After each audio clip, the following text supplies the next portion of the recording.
আসসালামু আলাইকুম। আমরা যে জিনিসটাকে সামনে নিয়ে এসেছি সেটা হচ্ছে আগামী ফেব্রুয়ারি সম্ভাব্য নির্বাচন।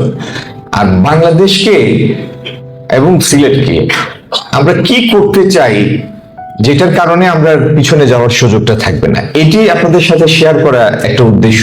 যে পরিবর্তনটা আমরা করতে চাই ভবিষ্যতের বাংলাদেশে, সেটা হলো এমন একটা রাজনৈতিক স্থিতিশীল পরিবেশ যেখানে কোনোদিনই আর কোনো বিশেষ দলের দখলে বাংলাদেশ আর যাবে না। আর কোনোদিনই বাংলাদেশে কোনো জাতীয় নির্বাচন কোনো দলীয় সরকারের অধীনে হবে না। এটা হচ্ছে একটা বটম লাইন ফান্ডামেন্টাল একটা একমত আমরা। যিনি বাংলাদেশে প্রাইম মিনিস্টার হবেন তার সর্বাধিক মেয়াদ হবে 2টা টার্ম। 2 মেয়াদের বেশি তিনি আর প্রধানমন্ত্রী থাকতে পারবেন না। পার্লামেন্টের তো 2টা কাজ, একটা হচ্ছে আইন প্রণয়ন, আরেকটা হচ্ছে জবাবদিহিতা আদায়।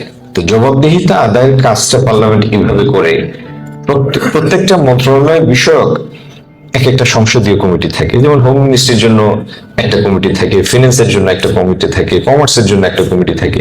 এগুলির বাইরেও আরো বাড়তি 2-3টা কমিটি থাকে, public accounts committee, privilege committee, etcetera etcetera. প্রভাবশালী কয়টা কমিটির সভাপতি এখন থেকে হবে বিরোধী দল মনোনীত সদস্য। শুধুমাত্র বাজেট এবং নো কনফিডেন্স মোশন মানে অনাস্থা প্রস্তাব ছাড়া এমপিরা তার স্বাধীন বিবেচনা মোতাবেক যে কোনো বিলের পক্ষে বা বিপক্ষে ভোট দিতে পারবেন। এগুলি কিন্তু ভেরি ফান্ডামেন্টাল চেঞ্জ। যে ব্যবস্থাগুলিতে আমরা একমত হয়েছি এগুলি আগামী দিনে শুধু ফ্যাসিবাদের পুনরুত্থান রোধ করবে না, বাংলাদেশে অন্তত একটা রাজনৈতিক স্থিতিশীলতা উপহার দিবে। রাজনৈতিক স্থিতিশীলতা আমাদের দ্বিতীয় অগ্রাধিকার হচ্ছে অর্থনৈতিক সুশাসন, আর্থিক খাতের সংস্কার, ব্যাংকিং ব্যবস্থার সংস্কার, যেগুলির মাধ্যমে আমরা বাংলাদেশকে একটা ইনভেস্টেবল দেশ হিসাবে আবার বিশ্বের কাছে তুলে ধরতে চাই, যাতে দেশি এবং বিদেশি বিনিয়োগ আকৃষ্ট করতে পারি। সিলেটে আমরা কি করতে চাই? 25-30 লাখ লোকের একটা জনপদের মধ্যে কোনো এমপ্লয়মেন্ট স্কোপ নাই। এটা ভয়াবহ একটা ব্যাপার।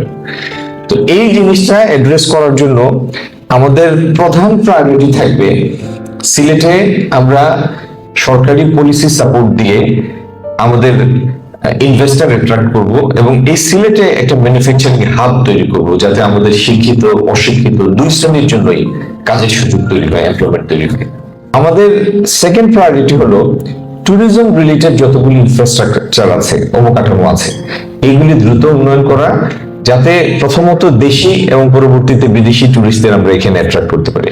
কৃষিতে আমাদের ইউথদের একটা অংশকে সম্পৃক্ত করতে চাই। কৃষি মানে তো শুধু জমিতে গিয়ে লাঙ্গল টানা না, আমাদের ইউথদের প্রশিক্ষণ দেব, ট্যাঙ্ক বেসড ফিশারির জন্য ফান্ড দিব, প্রশিক্ষণ দেব, দিয়ে আমরা আমাদের ইউথদের একটা অংশকে এখানে অ্যাকোমোডেট করবো ইনশাল্লাহ।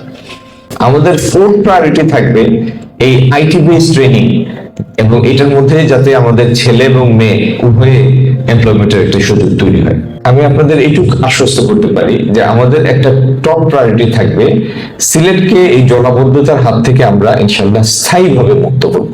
তো আমাদের এটাও একটা প্রায়োরিটি থাকবে সুরমার ভাঙ্গনের হাত থেকে প্রতিরোধের জন্য সিলেট এক্সট্রা স্থায়ী। এই অনলাইন জুয়া থেকে আমরা সিলেটকে বের করে আনতে চাই।